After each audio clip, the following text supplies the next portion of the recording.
Hey, what's going on, guys? Welcome to GGrated. Okay, I'm Gino. This is Gray, my co-host, and today What's we up? have a special guest. We have Blaze here to kind of help us out a little bit with a little game that we have not played yet, but he's had a lot to do with, and that's Baldur's Gate 3. We appreciate you being on the show, Blaze.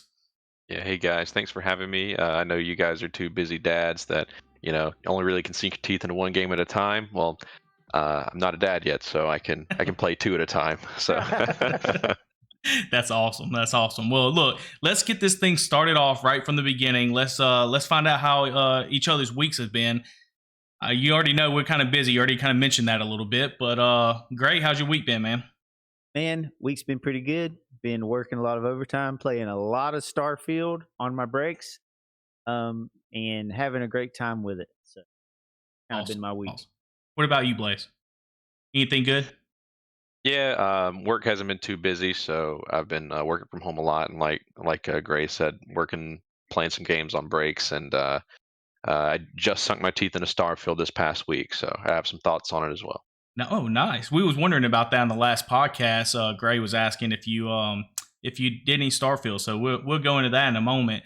As far as my week goes, it's been pretty much the same, just work and I'm off this next week. Got a little training, got a little off day, so hopefully can sink my teeth into some gaming a little bit. But with that being said, Gray, do you want to move it on to the next one of the gaming moment? Yeah. Speaking of gaming, let's go into our favorite gaming moment of the week. So I'm going to start this thing off. This is our segment we do on every podcast where we go over our favorite gaming moment of the week.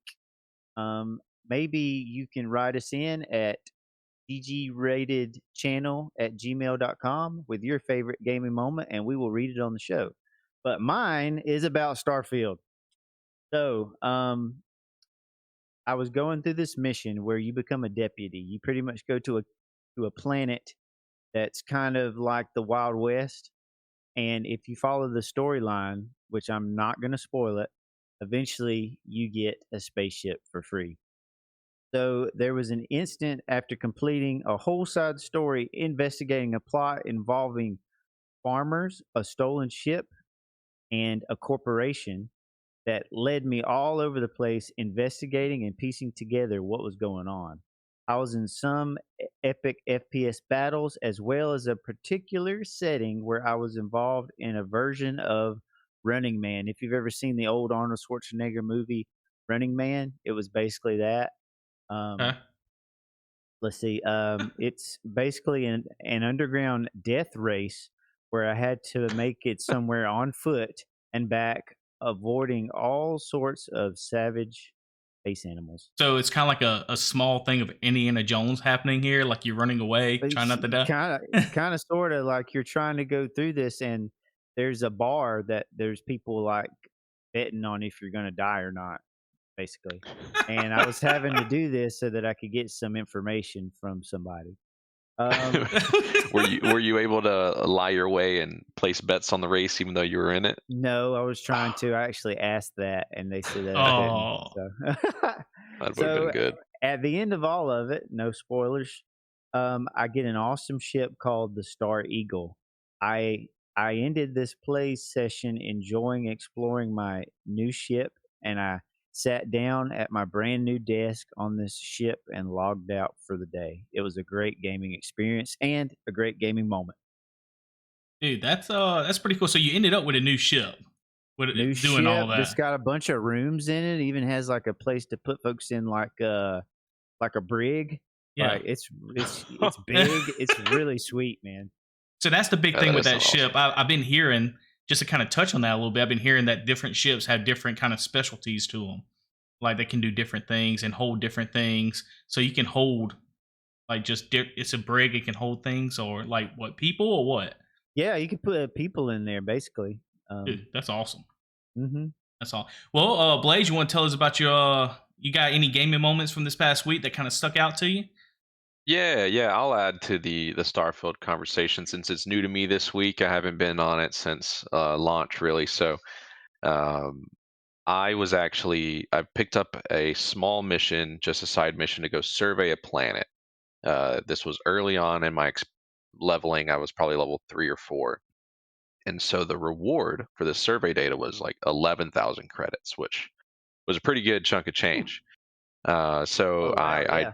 right. So I traveled out to this system I'd never heard of, landed on the planet, and I just start scanning. And while I'm scanning, I'm hitting different POIs that seem interesting. And I came across this abandoned research lab, right? No reason to go into it other than exploration. I was met with some spacers on the outside, and they were a few levels higher than me. I was able to get through it, and I started progressing. Well, I found in this one big cargo room a vent that I was able to interact with. It was hidden behind a whole bunch of boxes and crates. I crawl through the vent, turn on my flashlight, and I think it was like a fire escape hatch or something Yeah. that was at the end of the vent. I pulled out my fire axe, and there were some cut wires. And so I cut those and knocked the hatch in. When I came out, there was a computer terminal there.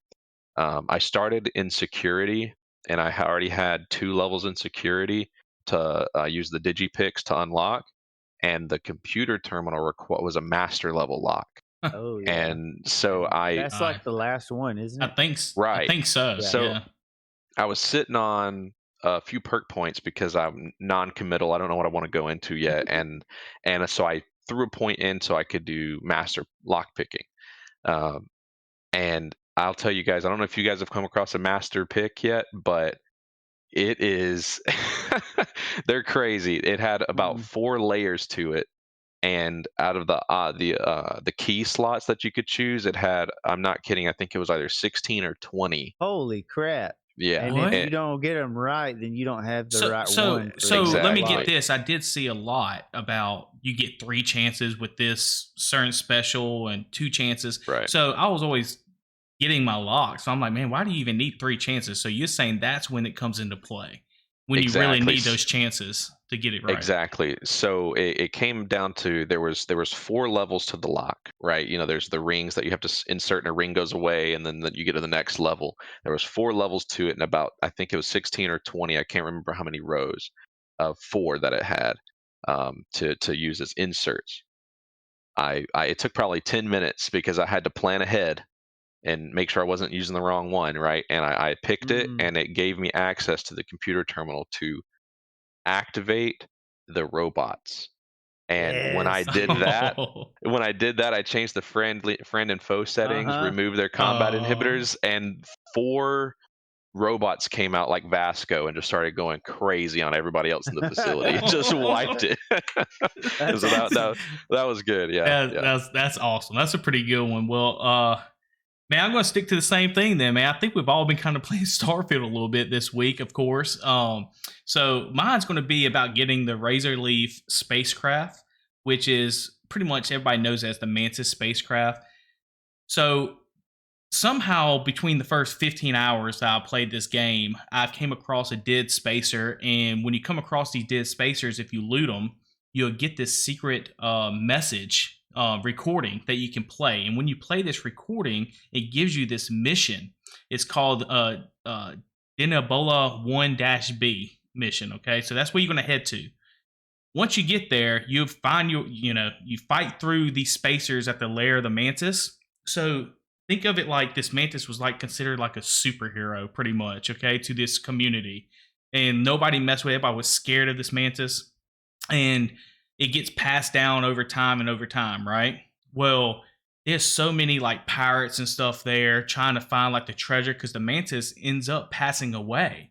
And you hear messages as you're going through this mission about passing over her mantle to her son. And her son doesn't even know she's the Mantis the whole time. And I know this is huge spoilers, guys, so I'm sorry if it gets to it, but I'm throwing it out there to y'all. So you fight your way through, and there's one tough little boss pirate. You have to really use a lot of your bullets and all that too. And then you finally fight through, you get to this room, and there's this guy outside this room that says that he was captive. He didn't know how to get out. There's traps everywhere. So you have to either make a decision and trust him, which Sarah Morgan was telling me don't trust the guy, but you can either trust him or not trust him. So I ended up not trusting him the first time and ended up, I guess you can say, unaliving him. Okay, but something messed up, so I had to do a reload. And when I fought back through again, I decided to trust him. So once you trust him, you go in this room immediately behind him, and I call it like the death room. Okay, you look in the room; it's just a big square room with bodies laying all around, and you're like, "What happened here? You're like, what's going on?" So the first time you go through, you're just running, and these turrets all of a sudden start spinning up like 6 turrets, and they just light you down, and then before you know it, you got another body in the room laying on the floor. So you're like, "Oh, that's what happened."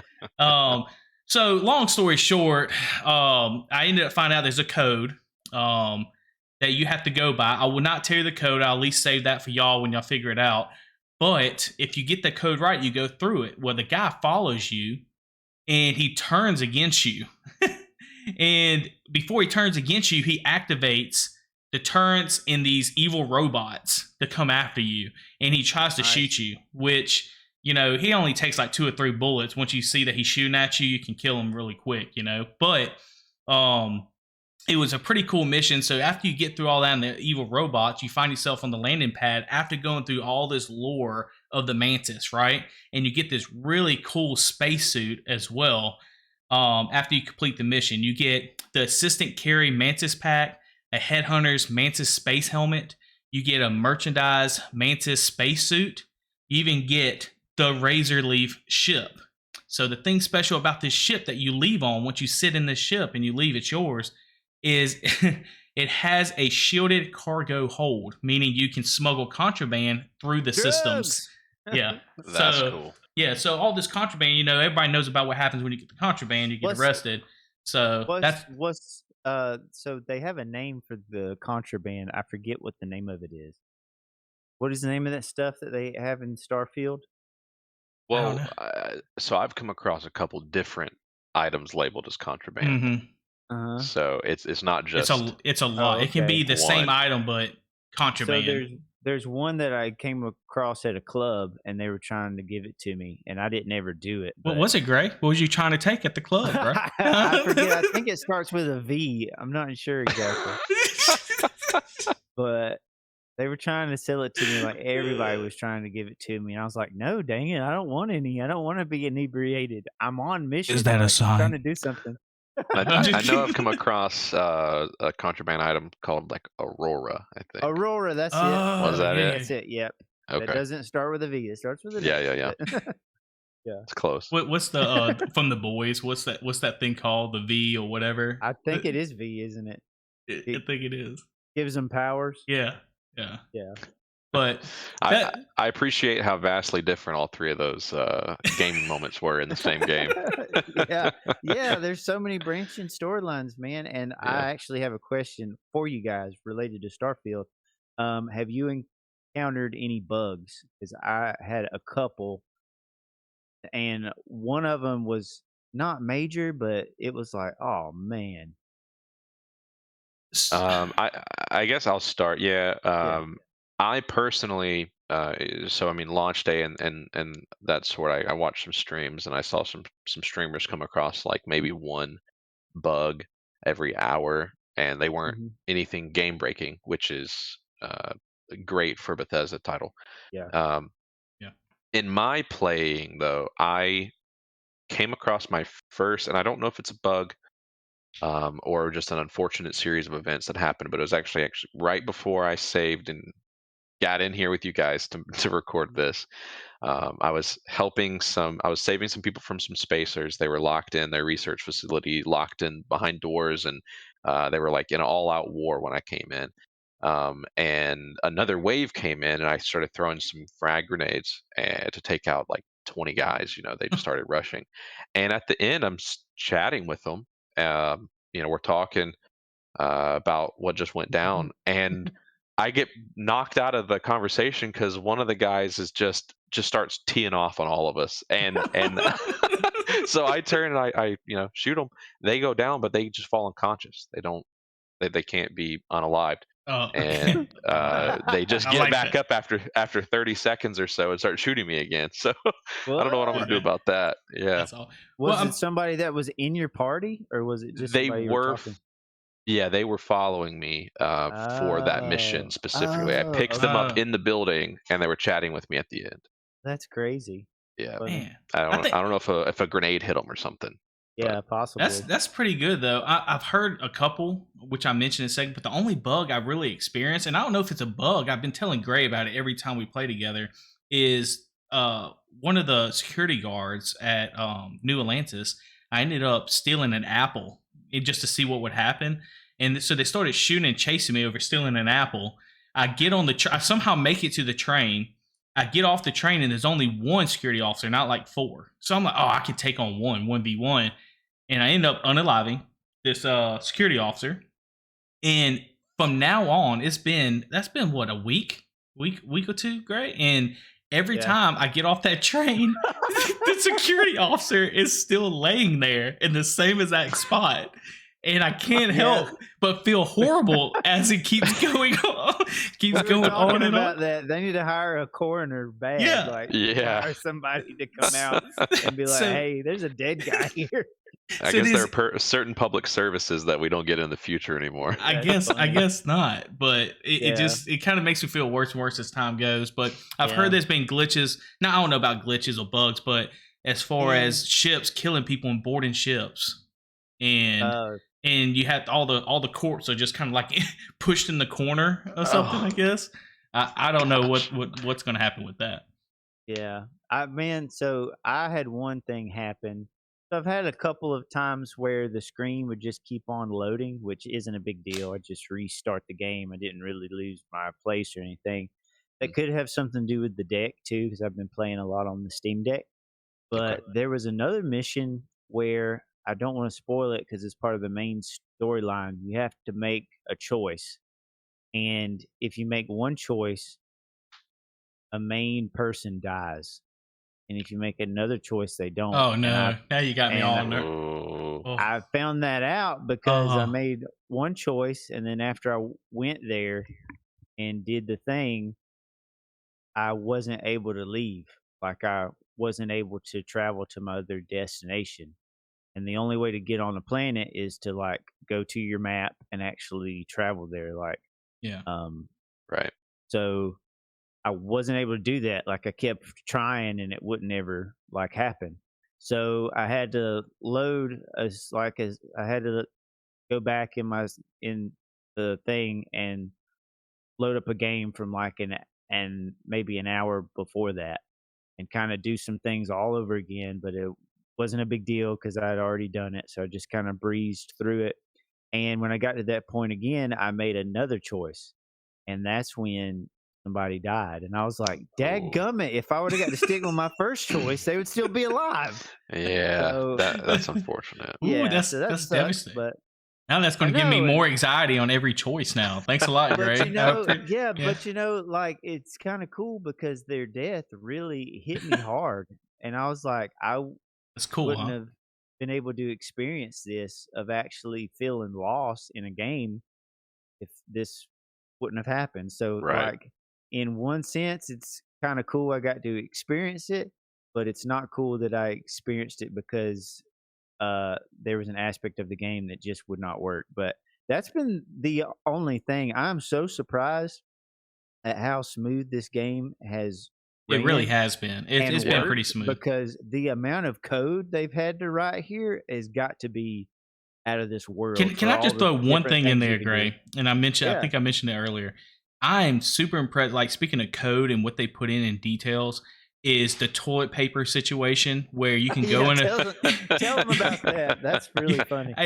Everybody should know this, okay? Because it's a staple in every household. You can go in a bathroom, and if you see the toilet paper on the toilet paper holder being on the inside against the wall on the outside. Now, are you an inside or outside person? Who knows? But they give you the choice of selecting that toilet paper and moving it, coming out on the outside. You know what I'm saying? So, are you an inside person, Blaze, or outside? I'm an outside. They're There you go. going and Thank pulling against you. the wall. You got to pull it. It comes up and over, and it's already coming towards you. Yeah, You know? exactly. It's not going Yeah. against the wall, scraping against the wall. Are you inside or Right. outside, Gray? I Uh-oh. really don't give a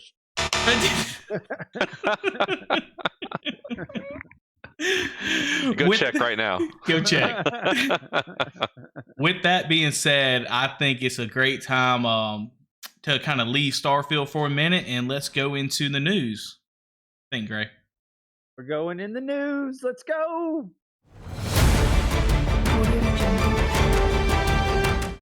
All right, so going into the gaming news, I'll go ahead and lead this one off with the new rumors. As far as we know, it's rumors as of right now. I'm going to try to give you some more actual confirmed leaks that has happened in reference to the new iPhone 15 in the Apple Watch coming out.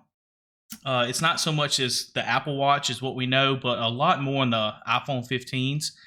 So they have an event coming up September 12th. They have it every year. It's no surprise. It's no secret or anything.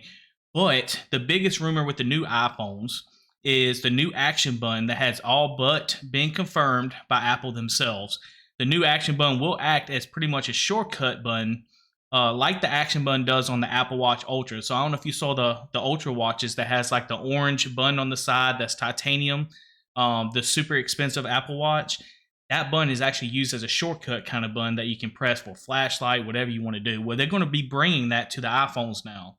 So where the button is that you make your phone mute, that you can turn on mute and silence, is going to be replaced with the action button.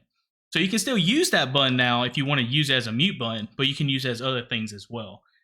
Rumors so far suggest that we can expect and I know Blaze is probably going to love hearing this, but can expect a USB-C port instead of a Lightning port on all the iPhone 15 models. So that's absolutely huge. I think that's going with law because I think the European, across the country, across the seas over there, they actually signed into law where they have to have USB-C phones. Everybody on the same kind of thing. Right. So I think Apple kind of forced Apple's hand in reference to that.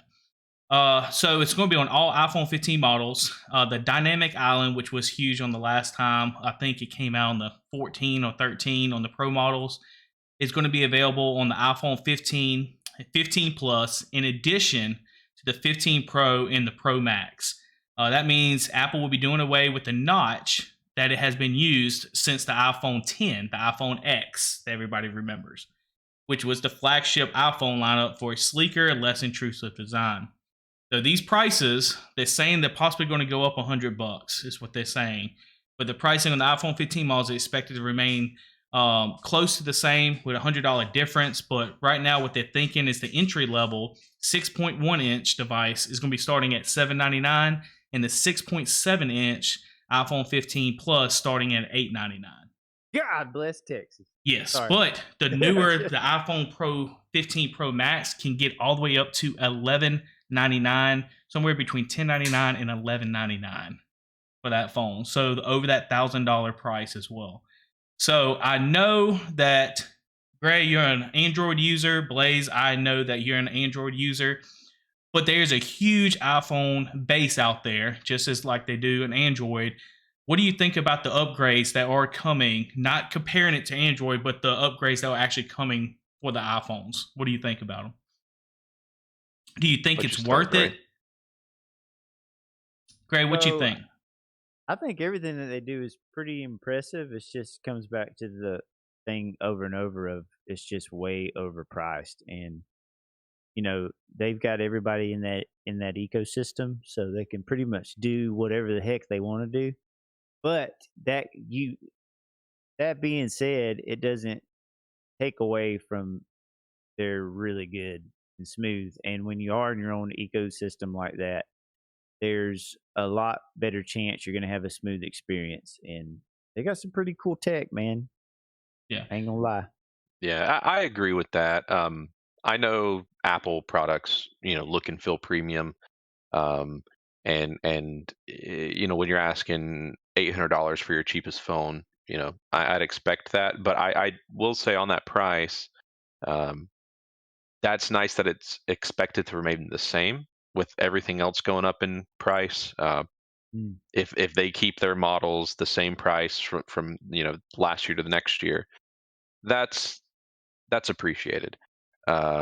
I don't know what's going to be happening on their little Apple Island at the top of the phone screen. I I don't know how it's a little bit less of an intrusive design. I use a Google Pixel. I'm a beginning of the Google Pixel 8, and I'm in that Google ecosystem, where all my apps are great. They work incredible on my phone and the Google Nest and everything. But it just has like a punch hole camera on the screen, which is, outside of having a notch or a bezel, it has a punch hole, and it looks great. But I think if they keep that price the same and are coming into the 21st century with USB Type C, then that's going to be much more user friendly for their. I knew the punchline with base. USB C was going to finally come. Yeah. But I will say this: I feel like a lot of times a dynamic island is kind of like a staple, kind of like the home button was the little circle at the bottom for the iPhone. And when they got rid of it, now the island was like the staple of the iPhone. Now they're going to bring the action button, and the action button might be the new staple of the iPhone, that you don't have on something else. So that's why I feel like now they can get rid of that dynamic island, and maybe it gets brought up by software instead of hardware that you see, right? Because everybody doesn't like the island. It just they think it takes away real estate. You look at Android users. I know we're not going to compare, but let's just be honest. Android users have been having phones for years where it's completely clear and there's no intrusive island on the top of blackness that'll cover up some of your pictures. So, but hopefully it doesn't go up even $100 like they're talking about. Hopefully it does stay the same, and everybody can look forward September 12th. If you haven't already, make sure you follow. Make sure you subscribe on YouTube as well. You can follow us on GGrated Podcasts. If you're listening now, and you can get a follow-up, and we'll be sure to touch base and let you know. We're also on X, formerly known as Twitter, as well, at GGrated channel. You can follow there, and we'll give you the latest updates in reference to maybe those new iPhones, see if they actually did stay the same price. Yeah, and speaking of Apple transitioning to the USB-C, it looks like the EU passed a new law that mandates a common charger across all consumer electronic devices sold by 2024. That's what we was talking about. Yep. Yeah. So that's basically it, man. Like, I don't think they would have done that otherwise. Absolutely. I don't know. Right. I think it kind of forced their hand, like I said, and I honestly, I kind of like it. I'm glad it's finally getting to that point. Faster transfer speeds, charging, everything universal. It's going to be great.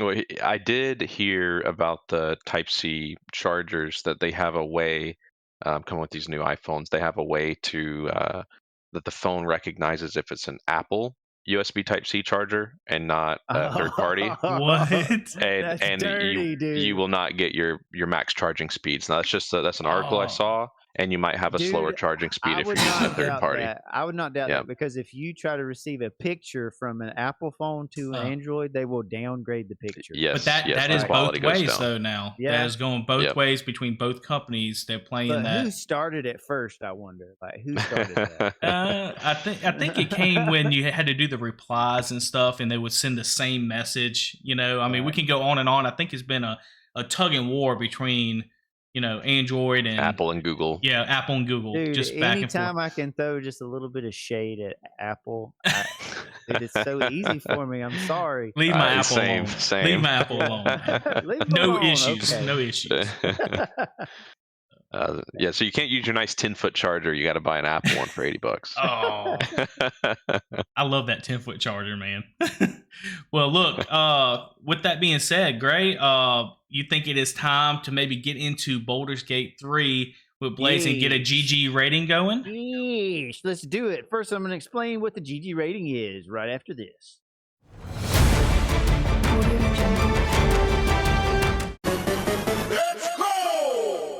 Let's go indeed. What is our GG rating for Baldur's Gate 3? How does the GG rating work? Our GG rating is the industry standard for video game rating systems. We go over graphics, music, story, gameplay, multiplayer, fun factor. We average these up to give you our GG rating so that you can know if this is a good game worth playing. Will Baldur's Gate 3 hold up? Let's get into it with our special guest, Blaze. Break it down, Blaze. What you got, man? All right. So Baldur's Gate 3, First off, I'm going to get to the price. So it is a AAA game with a AAA budget from a AAA studio at a price of $60. It's not the AAA industry standard $70 price like every other Well, game that's has been awesome. this year and last. I didn't Right, even know that. That's awesome. right. A little bit of background on it. So I myself grew up playing Baldur's Gate 1 and 2 that were published and produced by Beamdog.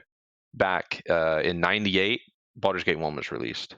And in 2000, Baldur's Gate 2 was released. I was released in '94. So Yeah. that's how that goes. um, both of these games, I'm a big D&D nerd, Dungeons and Dragons. Both of these games operated on the Dungeons and Dragons second edition rule set. It had the way the gameplay flowed. It was real time strategy, top down, control your party against the enemies, have them cast spells, make attacks. It was real time, but you could pause the game. So as soon as an enemy came on screen, it would pause. You could tell people what to do, unpause it, let it run for a few seconds, pause, make new inputs. It was really fun. It had, obviously dated graphics, pixely, but it was still like that paper doll. Here's your character sheet, your inventory slots. You're getting constant upgrades, magic items. It was great experience. Over the years, more titles like those Baldur's Gate games were released. Called like Icewind Dale is another example. Icewind Dale is a township in the Dungeons and Dragons lore. Baldur's Gate is one of the Is that major just cities. PC as well? Just Yeah, wondering. Okay. yeah. Both these are PC only titles. Um, and then an enhanced edition of Baldur's Gate 1 came out in 2012, where they upped the graphics a little bit, but added expansions. It was like $20 for the game with all of its expansions and everything. Great deal. They came out that enhanced edition in 2012. And then in 2013, they released Baldur's Gate 2 Enhanced Edition. And that was again from Beamdog and BioWare. But they didn't have any like big RPG new titles. It was just kind of a rehash and make an enhanced edition of their old games. Um, that's kind of like historically Wizards of the Coast, who is the creator of Dungeons and Dragons and the card game Magic the Gathering that's very popular. Okay. They're very protective of their Baldur's Gate IP. Because it was so successful in the past, and they don't want someone to, kind of have a sloppy release of a title for it. So that's when in came Larian Studios, who 1 year later, after that Baldur's Gate 2 Enhanced Edition was released in 2013, they released in 2014 their big, massive RPG called Divinity Original Sin. And it was just an incredible refresh of the old school turn-based RPGs. It wasn't based on any Dungeons and Dragons. It was there was their own IP, their own rules, their own spells, everything. And it was turn-based, not real-time with pause. But it was still top-down, very in-depth. In 2014, they released that. In 2017, they released their second title, Divinity Original Sin 2. That right now, as this recording, has almost 150,000 reviews on Steam and is 95% overwhelmingly positive. Wow. Yeah. Um, so those two games caught the eye of Wizards, and Larian got the rights to make Baldur's Gate 3. Wow. So it's been a Okay. long time coming for me, and a lot of people. It's now based on the 5th edition Dungeons and Dragons rule set, and has been video gamified out of necessity. Okay. So, like an example, Bethesda. We just been talking Yeah. about Starfield, right? Bethesda is probably most famous. I mean, they are most famous for their Elder Scrolls and their Fallout titles, right? Skyrim, all that. Yeah. Right. So in Morrowind, Elder Scrolls Morrowind, which came out in 2002, they included in that game, they had a mark spell and a recall spell, where with the mark spell, you could mark a location, and then anytime later you could cast recall and instantly teleport back to that spot, right? Okay. um, in development, that led to many headaches because playtesters would begin to like start up a quest sequence, and then in the middle of a conversation or a combat or like a series of events, they would recall out and just break the whole quest sequence, and their game was bricked. Um, Oh, so yeah, that it would be a little like bit of a headache. Yeah. right. So it like over doubled the size of the game because they had to play test it like crazy and think of, okay, now what happens if the player just recalls right now, you know? And That's so a in lot of code, dude. It's like if this happens, then if else this happens. Like, exactly. They have to have ways for every sequence to be broken and recovered, right? And come back at a later time. So Bethesda didn't include recall in their next title, Oblivion, right? Yeah. And so similar decisions had to be made with Baldur's Gate 3. That's what I'm getting to finally. Yeah. Um, there's a lower level spell in D&D called Dispel Magic, right? It's like a level 5 player can cast it. Um, the caster can essentially like choose a creature or an object that's enchanted or like a magical effect, and if they pass like a spell casting check, they can just cancel the spell. Like whatever magic's affecting it, it's just gone, right? It's just Uh, dispelled. So with that and learning lessons from like Bethesda in the past, Larian chose not to include like Dispel Magic and a few other spells like that because of outcomes of players just randomly dispelling stuff. Like they tried to have it in the game apparently in development, and it over doubled the size of the game because they had to hard code in every outcome. You know, what if a yeah. player just dispelled whatever's holding this, Oh, item up, or this magic barrier or they had to something, pretty much right? counter that. Yeah. Exactly. So, because there's no game master, you're not Yeah. sitting around a table with your buddies and a game master is running the game with the creative liberty to determine the Yeah. outcome, right? So they had to gamify, and not include all the spells. They also chose to like cap players at 12th level, where in the Dungeons and Dragons 5th edition, 20th level is the cap. Um, So does that make it better or worse? Doing like the 15 to the 20. I mean, if somebody that doesn't know, I mean, what's the big difference right. for that? So the meat and potatoes of like a Dungeons and Dragons adventure is levels 5 to 10, Okay. really. Um, not many like campaigns go past level 12. I'm gonna be honest, because things start to get crazy for the game master. And that's kind of the reason they had to go with here. They capped the players at level 12, because upon reaching like level 13, if you're like a full wizard or a full druid, whatever like full spellcasters there are, you start gaining access to some pretty earth-shattering and game-breaking spells when you hit level 13, and it just gets worse the higher level you get. So Okay. they had to cap it somewhere, right, to make it, the game Gotcha. can't be infinitely sized, right? So that makes sense. Um, That makes sense. yeah, and especially like most campaigns end at level 12. We just finished a campaign at the 12th or at 11th level, Okay. and we're on to the next, right? And a real tabletop camp So you've D&D been game, so it's fair to say you've been playing these games for a pretty long time. right? You kind of Right, experienced it of their changes, what they did to counter some stuff. right. The levels, you kind of get the gist of the story and where you need to be and how to do. Um, with that being said, I know you went from the beginning to now playing these, 1, 2, and 3. Um, with the different studios and everything, how would you say the graphics are on this game? Man, the Baldur's Gate 3 graphics are crazy. They're beautiful. The character creators, one of the most in-depth character creators I've seen, they, you know, I think they said on average people are averaging about an hour and a half in character creation when Oh, they're making their first character. wow. Um, wow. yeah, it's in depth, and the choices in character creation matter. Um, the story starts you off as like a lowly adventurer trying to get your feet back under you, building up your party and your alliances.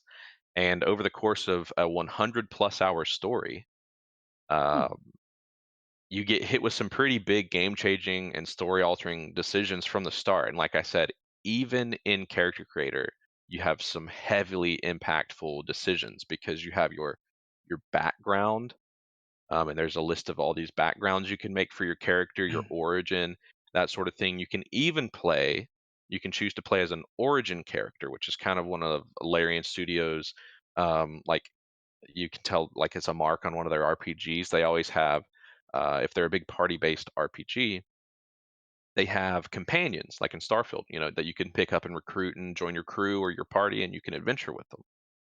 Yeah. Well, in Larian games, and it's incredible. It's one of the best gameplay experiences I've ever had in Divinity Original Sin 2.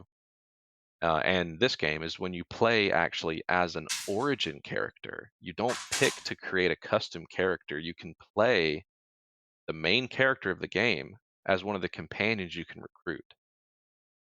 And you have special quests, special dialogue options, special factions that you would never have access to if you didn't play the main game as one of these origin Wow. characters. Okay, so Dude, you that's have a lot of huge. options. Yes, yes. Okay.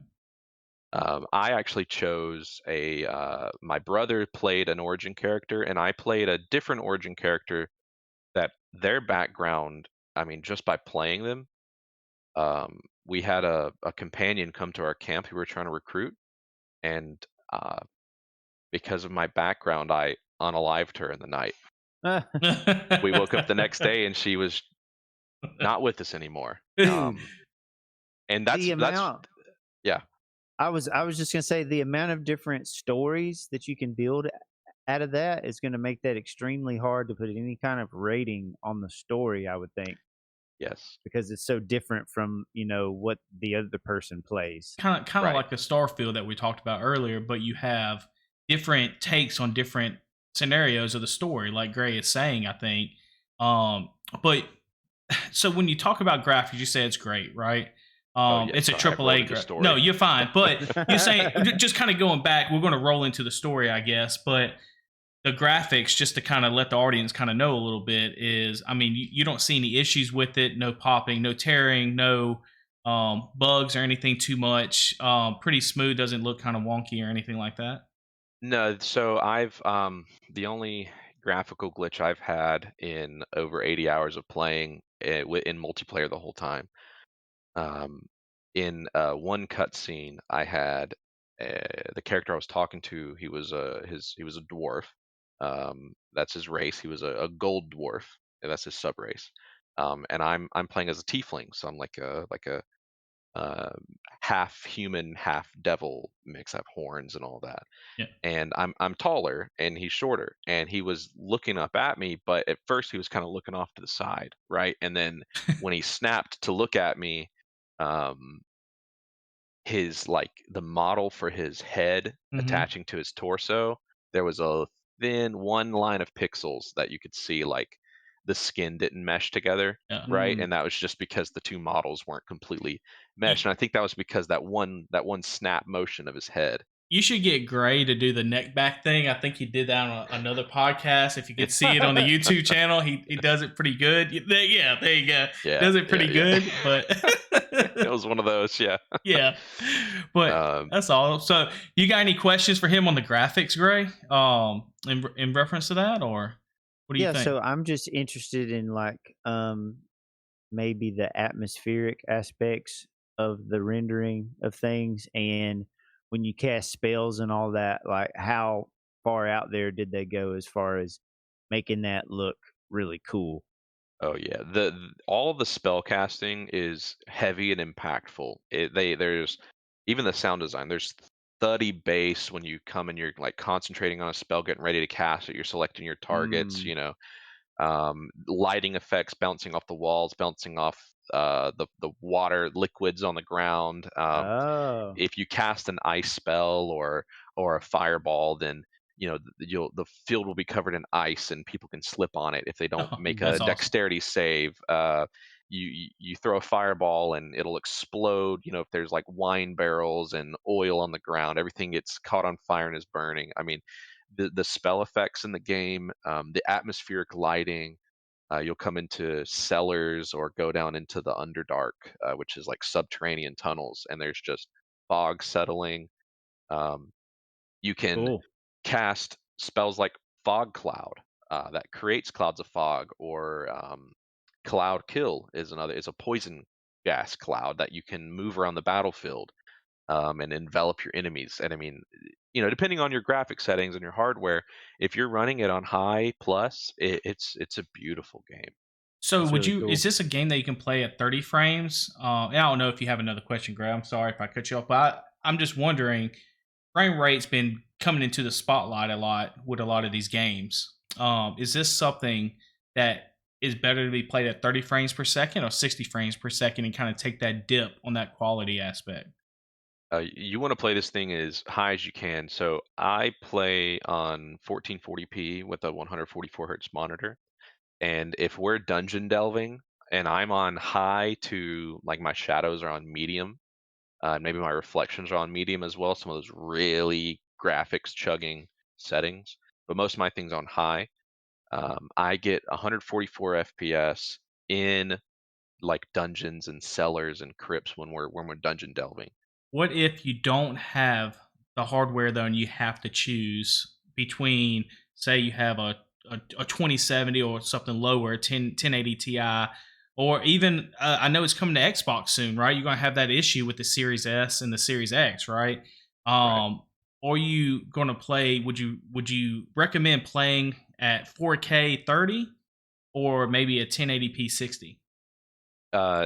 Play on 30 if you can't push higher frames with high graphic settings because it is a turn-based game. The gameplay's slow. Most of the time you're sitting there and people are in idle animations while it's not their turn and only one person's moving around the map and shooting a spell or making attacks.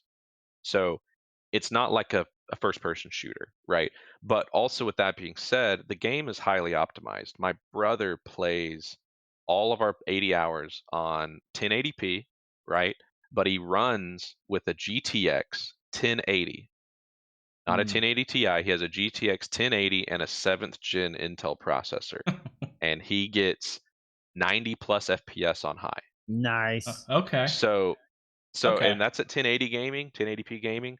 But that's with a okay, GTX 1080 card that's 7 years old, and so Wow. it's highly optimized. I believe it would run great on the Steam Deck. I Yeah. haven't tried it because no need, but this is a perfect Steam Deck game. It's okay. turn-based. It's Mm, slow. It's Awesome. perfect. So I'm gonna have to give it a shot. the graphics seem great. I just Great. got one more question about the graphics, man. I just got one more. It's an important question. I'm sorry, Gino. This is Go important. for but it. Go for it, brother. Go for it. Blaze. So the bear that you sleep with in this game. How real does that look?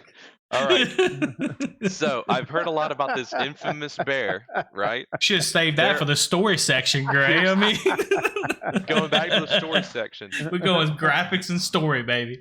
there's over reported by Larian, there's over 17,000 endings to this game based on the I thought he was decisions about to you say make. bears, dude. Yeah, I was- I was No. about to say, there's over 17,000 animals. that's that what you I was saw. about. I thought he was going way off here.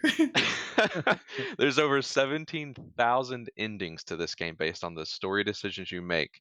And I am in one of those endings where I never came across the bear scene. Okay. So I think you have to have a druid in your party that can shapeshift into a bear. Right. And we were not running a druid at the time. It's funny. Or you going? Okay, I'm not going to go into that. I was going to ask you. Not on a second playthrough. No. All right. Well, we got the graphics down. We've done a lot of the story in reference to kind of what you did. We kind of go into. Is there anything else you kind of want to add on the story aspect to it, or you kind of pretty much covered that? Yeah, story's pretty much covered. I mean, like I said, over 17,000 endings is insane. Crazy. And crazy, right? And there's over 170 hours of cutscenes. That's good to know. Yeah, that's good. I like the 170 cutscenes. hours. Some people don't like Wow. them too much. I like the cutscenes. It kind of gives you a break. I like the artistic style to them, so that's pretty cool as well. Do you know anything in reference to the music? How is the music kind of immersive into this? Yeah, so I've seen countless TikToks on how catchy even just the intro menu music is. It's epic, it's sad, it's happy. Like they have so many different songs that are just jamming while you're in the menu loading up your game. Even in Character Creator, you guys should look up some of the menu music. There are bards are a playable class in the game. They're like arcane magic casters that use music to generate magic, and you can carry around like a lute or a set of drums, and you can at any moment whip out, and you have songs that you can play as your character in game and get reactions, Oh, and that's all of pretty those cool. are, yeah, all of those are great. Um, but in gameplay outside of that, the music, like the musical score, comes and goes throughout the game, where the majority of the time it kind of fades into the background to allow you to focus on what's in front of you. Because there's heavy decisions, there's adventuring. You actually have to zoom in and look around the map, and everything's lootable. Like in Starfield, you can pick up any item in the game. I mean, you can pick up anything and put it in your pocket and throw it out later. So Okay. they kind of let the music fade into the background the majority of the time while you're exploring. And then if there's a major story beat or combat arises, then it'll pick up. Um, but I will say, we our last play session, uh, I'm not going to say name any names, name any locations, no spoilers, but there is a big antagonist that has been nagging us since level 2, right? And this last play session, we invaded his home, unalived him for a very good reason, and the battle music that kicked in was a specific score for fighting him, and his voice actor was singing, and it No was, way. yes, and it was the most epic song I've ever heard. It was incredible, So and definitely it got you was, hyped. Definitely got you yes, hyped. it was as soon as combat kicked off, it rolled in, and we both were like, "What is this song?" And then his voice actor, the antagonist, came in singing, and Oh, it was the most power play that's I've ever seen. that's awesome. It was That awesome. that is awesome. So you definitely see that the music goes in high regards in reference to this game. So we've been over the graphics, we've been over the story, we've been over the music. What else do we have, Gray, for 'em in reference to this game that we need to go over that I think people need to know about?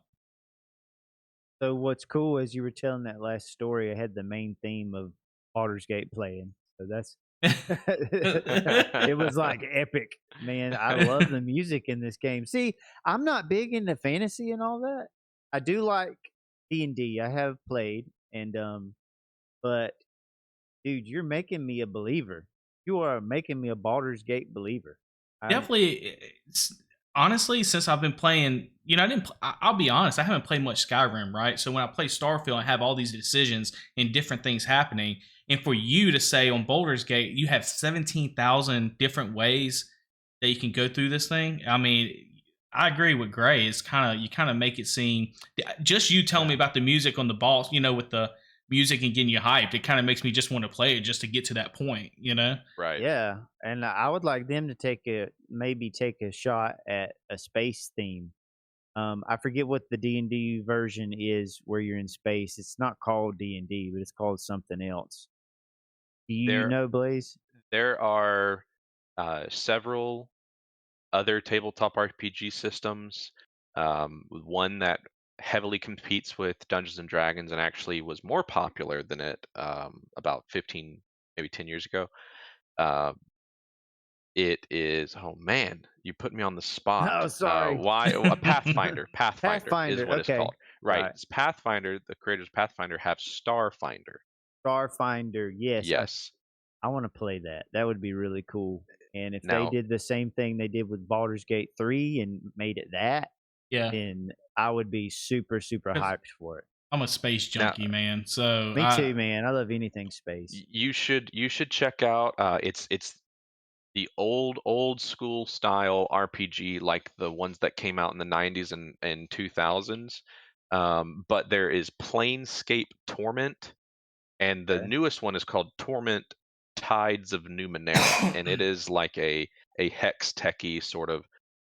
There's some. Ooh. It's like a mixture of sci-fi and fantasy. But there Okay. is that sci-fi element. But Mm-hmm. it's the slow real time combat with pause, like I was saying Right. before. Okay. But Dungeons and Dragons has they just came out with some rule books for a setting called Spelljammer, Mhm. and it's like pirate ships that Ooh. are magically outfitted to sail through the astral sea, which is space. Oh, And dude. we're playing a D&D campaign in that right now. Well, when you get some extra time, man, we need to try to put together a game where all of Yeah, us could play. That'd be I so can run fun. one. I Yeah. can run Dude, one for you yeah. guys on Yeah. here. That would be so awesome if Just we just did just to that on the do it. side. Yeah, just to do it. Yeah. Yeah. Yes, we could do a whole podcast just that. That would be awesome. So, Um, Uh, so with that, but going. let's go back Oh, real quick. Let's get back yeah. on the game on Baldur's Gate. So we went over graphics, music, story, gameplay. We kind of a little bit on the gameplay.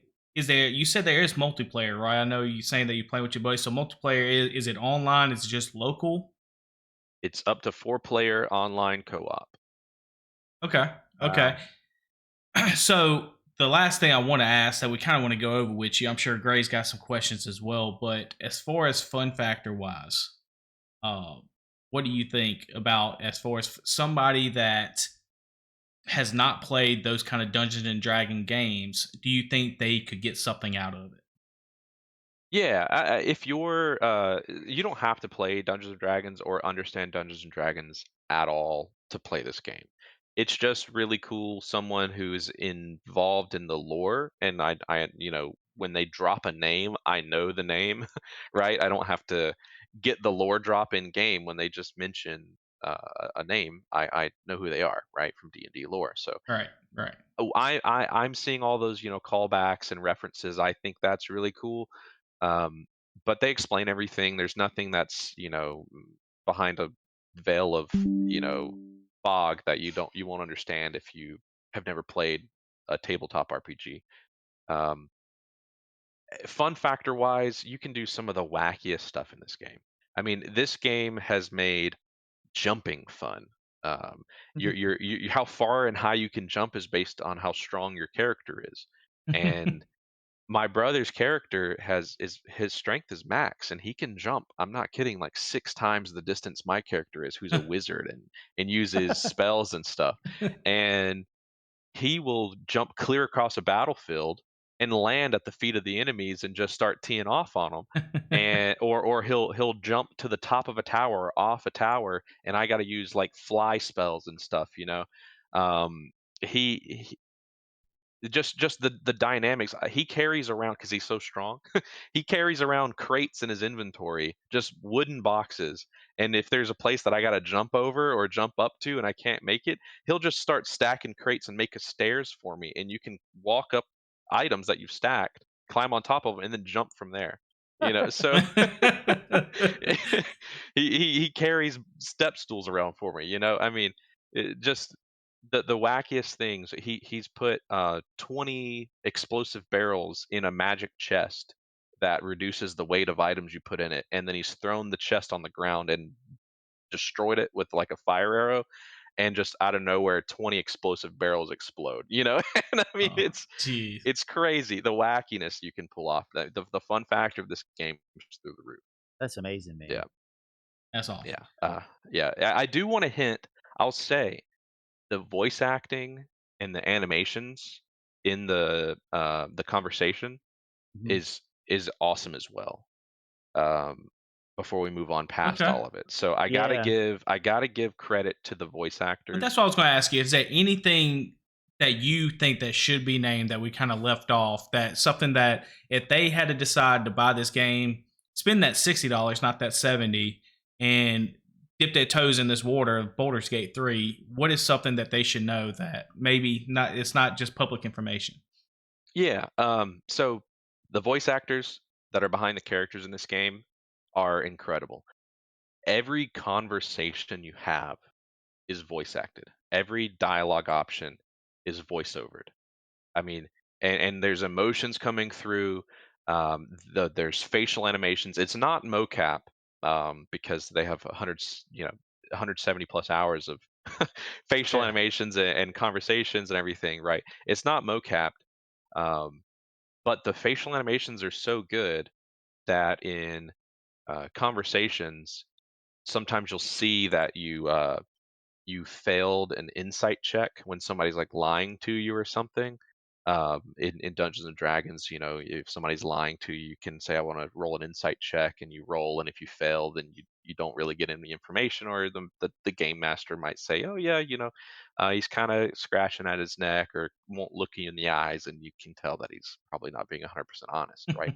Well, things like that happen just randomly in conversation in this game, and you can almost sometimes even pick up when someone's lying to you in conversation when you fail that insight check just by being able to read the animated facial expressions. Wow. And Oh, it kind of reminds me of LA Noir in a way, where that detective game, I don't know if you guys, yeah, yeah. I think I played a yeah, little bit of it. yeah, they have a like proprietary mocap facial animation that they use, which is, I mean, way above industry standard for that game. But it kind of reminds me of that, where you can read people in conversations based on their And I facial think we're animation. moving towards all that as well as Yeah. that, Yeah. along with AI. I think GTA 6 has a lot to do with the AI, and I feel like that's going to be the next step. GTA 6 when it comes out with all that kind of stuff. So Yeah. I definitely get what you're saying there. Greg, do Yeah. you have any other questions in reference to that before he gives the infamous GG rating on Baldur's Gate 3? Yeah, I just got one more thing asking about. You were talking about the multiplayer. So Yes. in the multiplayer, when you're playing along with other people, how does that progress the story, or does it like how does that work? Yeah. So when you create a new campaign, you if you have all four people join up in the menu, when you're making the game for the first time, then they can all four create custom characters from the get go.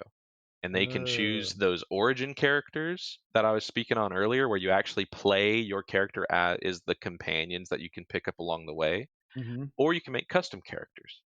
Um, and all four players can play. Now, if someone wants to join in later, like if you only started with two, or you started a solo game and you want somebody to join in and play, then at any time they can join the game and create a character and level up to your level immediately Wow. and join it right in.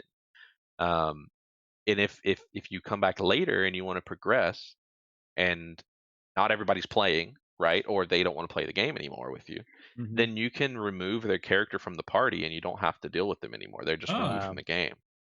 Yeah. And as far as like progressing companion stories, Mm-hmm. every companion has a whole list of side quests and their background and their story. Mm-hmm. And you can progress those stories and bring those companions along with you. A party size is four, right? That's which Mm-hmm. is why it's limited to up to four players.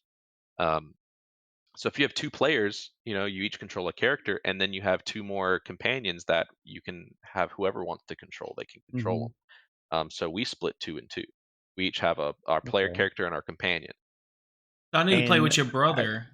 And I'm sorry, Greg. I just the hint on what you just said. Does it uh, progress with your brother at the same time as it progresses you? When if he yeah, joins your like the party, main storyline, does it follow along with the main storyline, or is it Yeah. so all over the place to where like I'm trying to see how they would follow along in the yeah. main storyline with all these other branching stories. So you're one adventuring party. That's how it Okay. works. Yeah. So there might be one person that engaged a dialogue, um, and you're speaking, to some big important individual in the story, and there's a big major campaign decision. If I walked up, my character, and I engaged that dialogue, then I would be making the decisions of the conversation because my character is the one that's talking to them. Um, and if you develop a rapport with one character, then you might have different dialogues with an NPC than the other character that somebody else is Mm, playing, right? Because you've established a relationship. right. Um, but the story, you're one adventuring party, and during those big moments and all the time, any other player can listen into the conversation and can like vote on which dialogue option they want you to pick, and Oh, you can see like their Steam profile picture and their name will pop up and say like, my brother, his handle and his photo will pop up, and like that's the option he'd like me to pick. Now, there's no like voting and 3 people voted to Oh, pick Okay. this and it goes through, Okay. but it's whoever's controlling the conversation, right, That makes gets to do sense. it. That makes sense. that's Yeah. really cool. I Yeah. like that. They can kind of give their opinion where they want to go with it, and you can either agree Exactly. or just go your own Mhm. route. So Exactly. And then ultimately that's your decision, right? Whoever yeah, made that choice made that choice. the party leader. Um, Yeah. right. But at other times, if you're doing like a companion side quest, right, and you get to a major story beat, then that companion will take over the conversation, no matter who engaged it. It'll like Mm. cut scene, and that companion is running the show. So would you, if somebody was picking to go with the bear, would you go along with that or not? So you can there's a little checkbox, right? If you're having a conversation, there's a little checkbox that you can check that says private, and it will kick everyone else out and not let them see your cutscenes. Oh my gosh, You that is got to be hilarious. kidding me there. 'Cause You you can joking. no, you can romance anyone in the game pretty much. You can romance them, you can make a relationship, you can, and you have dreams at night when you're sleeping at your camp that come up as Oh, I thought you was telling us private you really had conversations. dreams. Okay. Sorry. No, no, Okay. but you can Blaze at is any really time into it. you can at any time make a conversation private, and it'll kick everybody out. It'll notify, hey, blah blah blah is trying to Man, join, crazy. but yeah. That's neat. Well, great. You want to lead them into the GG rating? Let's do it. Man, yeah, that was awesome. That was an excellent breakdown. I'm gonna go ahead and say it's the best one we've had as far as in depth. Oh yeah. How many hours have you put in this game? So we are probably just crossed 80, maybe 85 hours. Wow. And we Wow. just reached 12th level, which I said is the max level. I wouldn't say we're 100%ing the game. I'd say we're a good 90 to 95%ing it, right? Mhm. We're leaving almost no stone unturned, right? So we hit max level about 80, 85 hours into the game, which it's about a 100 plus hour story. So I think that's pretty good pacing, Yeah, if I'm that's honest. excellent. Yeah. So if you had to give this a GG rating, what would you give it? Out of 10. It's been a long time coming. You can tell I'm passionate about it and what it's based on. I'm going to be realistic, and I'm going to say that this game is my game of the year and is a 9.8. Oh, 9.8. okay. Okay. Holy moly. Y'all heard it. 9.8. 9.8. So one of the top ratings, I'm sure, on your whole list, top games that you look forward to. Yeah, so like what would push it to a perfect 10, or is that just like so hard to attain? So I'd say, just about nothing is perfect when it comes to games nowadays. Right. The price on this game, the AAA budget, the story, the music, the voice acting, I mean, everything is near perfect. Um, what they released the game, and I think it was a smart move on their choice. They released the game a month earlier than they originally announced, right? When they announced their release date, it was the same weekend as Starfield. Ah. And Starfield announced after Baldur's Gate 3. And when Starfield announced, they said, okay, we'll pull the game a month earlier to get away from that big launch. Yeah. And I think that was great. But maybe with COVID and everything, maybe development could have gone a little bit longer. But my only thing keeping it from a perfect is Acts 1 and Acts 2 of the game. There's 3 acts. Act 1, Act 2, and Act 3 are perfect. Acts 1 and 2 are perfect. Act 3 is 90% perfect because there's just some on the very tail end. It's the best act, I'd say. I've got to say it's the best act. It's the most fun. It's the most epic. Okay. But there are every now and then you can notice, oh, that could have used a little bit of polish. And it's Right. few and far Yeah. between. But I'm like, that's not a perfect product. It's not game breaking, but it takes you out of the immersion some. Yeah, like that little crazy head thing on the dwarf earlier that I mentioned, that's an Act 3, right? Right. Gray just did the there neck thing again. I had a a couple companions at camp repeat the same conversation with me a couple times because there was like a few different choices I made maybe at different times in the story Mm-hmm. triggered that conversation to be had, and they had it with me like 3 times, Right. right? And I'm like, okay, that was weird, but it doesn't change anything. So, So like, you're that's why. telling me things that any other normal game, this would be like just normal video game stuff, but this game is such on a different level that these are things that you notice because it's so like immersive and so good is what I'm Yes, kind of gathering from what you're that's saying. that's correct. Yeah. Wow, that's really good. As Man. close to perfect as you can get, it seems.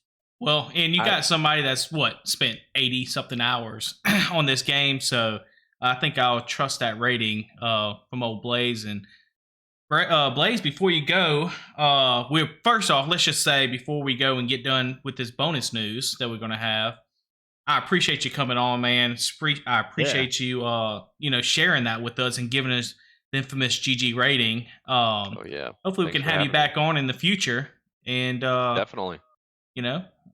maybe try out another game or something. Maybe hear your further thoughts on Starfield as well as you get to Yeah, playing more of it. definitely. I've been enjoying it too. So yeah, I wouldn't mind coming on.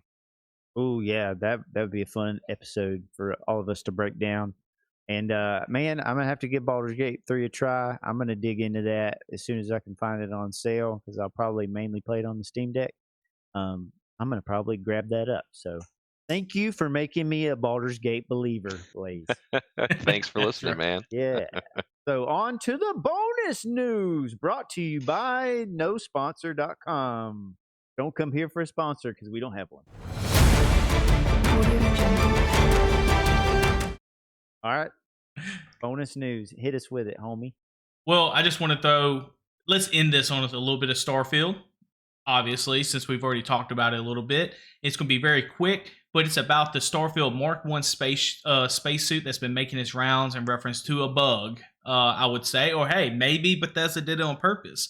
But if you go into the lodge at New Atlantis, you go downstairs like the basement, you'll see in a showcase glass shelf, a spacesuit.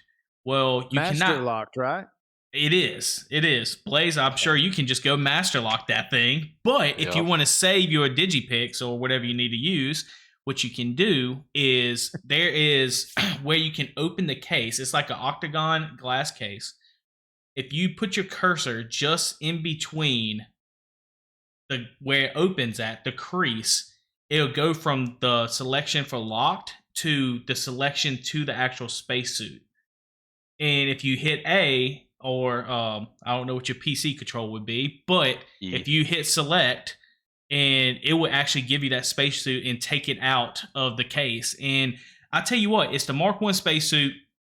It's going to be the best spacesuit you have. Is what I'm hearing. I've done it myself. It is confirmed. It does work. It's not a rumor. That you're going to get before you get to New Game Plus. So I'm rocking this spacesuit right now. I think with the Mantis helmet, though, because I just like the look of it. But what you're going to get is 120 physical, 136 energy, 128 EM resistance, with an extra 20 thermal, 30 corrosive, and 10 radiation resistance with the spacesuit. The Mark 1 pack that you get, you also get a booster pack with it. It has 66 physical, 64 energy, and 68 EM resistance. Wow. While the helmet has the same stats as the booster pack. So I mean, A lot of stats. it's over 20. It's over 20%, or I would say, or 30% more than what you're going to get from any other spacesuit.